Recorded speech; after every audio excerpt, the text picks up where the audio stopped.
Welcome back, Fragrance Fiend here, today giving you my most anticipated video since I created the channel. This is my last video of the year, so I thought I'd do something a little more special and show you my most loved signature scent of all time. It's none other than Minotaur by Paloma Picasso. A classic oriental men's fragrance from 1992. It only comes in eau de toilette concentration. The 75ml is pretty easy to source, while the 125 seems to be a little harder, while the 50 is pretty much non-existent. Some sites still have it listed, even though they're out of stock on those sites. The perfumer is none other than the legendary Michael Almaric. He is responsible for the creation of Dior's Fahrenheit, Gucci Rush, Dupont, Le Labo's Amberette 9, a ton of Bond No. 9, and the smell-alike Nikos sculpture. So as I mentioned earlier, this is my signature scent, or has been. This was literally the first thing, not first fragrance, but first thing I ever bought online. I don't even remember how or where, but I imported it from France. It definitely wasn't the official website, but we got it. So what made me buy a random perfume online and knowing nothing about it nor having ever smelt it? Well, I was and still am a massive David Bowie fan, and he used to have a very obscure website. From what I remember, it was official, and I've been doing so much digging to be able to show it to you, but that form of a website no longer exists. You were pretty much able to find answers to the cars he owns, to the houses he's lived in, and a lot of his favorite little things in life like food and fragrance. I'd never really been that interested in fragrance at the time, but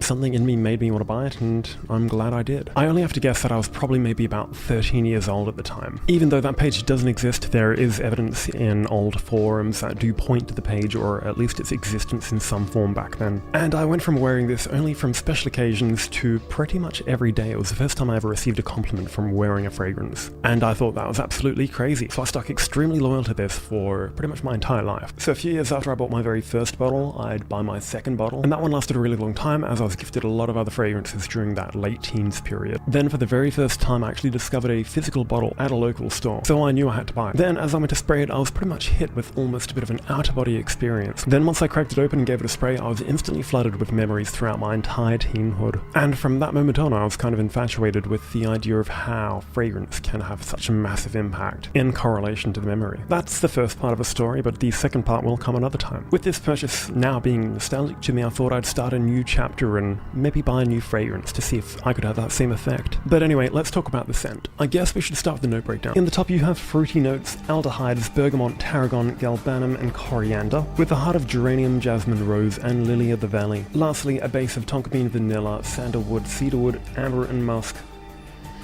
It never gets old. It's a humble atomizer, but it does the job.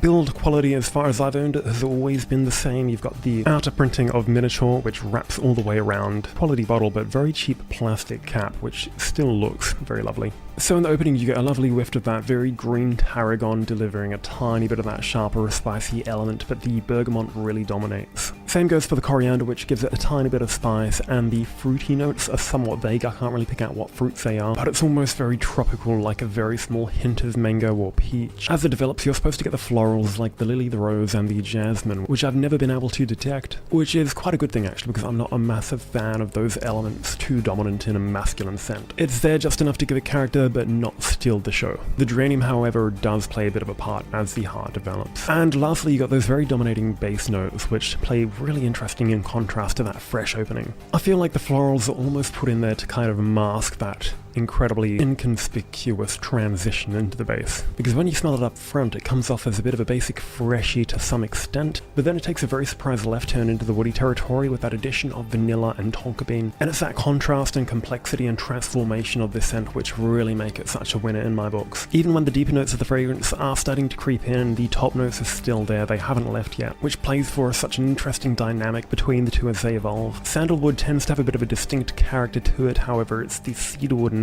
which ultimately steals the show. It delivers that almost creamy element with that minimal hint of vanilla. It's far from a sweet fragrance. It really does a good job of blending the tonka, the vanilla, and even that musk.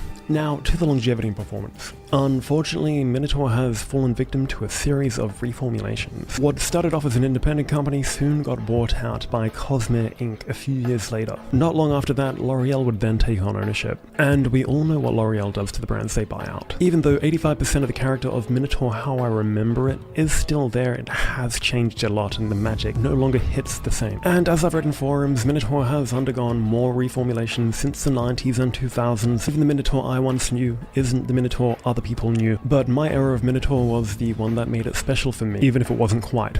what was released in the 90s. I still quite vividly remember getting compliments like 5, 6, 7 hours into the day, but the way I do remember my original Minotaur, it was a lot more crisper in the opening. It really hit quite hard. My current batch I bought about a year and a half ago sits a lot more tamer.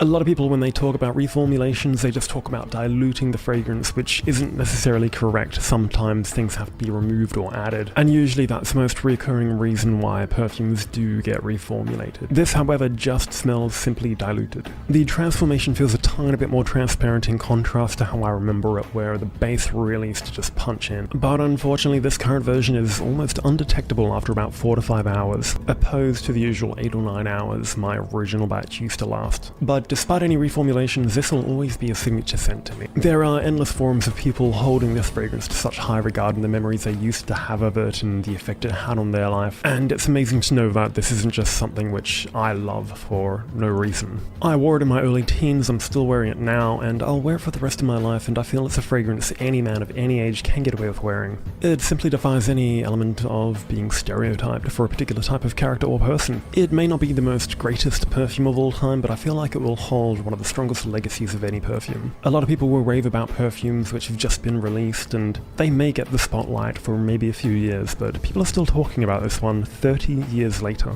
Even though it's been around for 30 years, I still quite fear the thought of it being discontinued. So I really doubt to see how this is worth L'Oreal's time to continue making a fragrance for the very few people who I imagine still buy it. That being said, the Nikos sculpture, which is somewhat reminiscent of Minotaur apparently, is getting an eau de parfum version, which is made by the same perfumer, so this somewhat gives me hope we may see an eau de parfum one day, but I doubt that will ever happen, unfortunately. This video is definitely a little more of a personal attachment to a much loved fragrance, but as it's the last video of the year, I thought I'd do something a little more special. Thank you so much again for watching. I'll see you next time.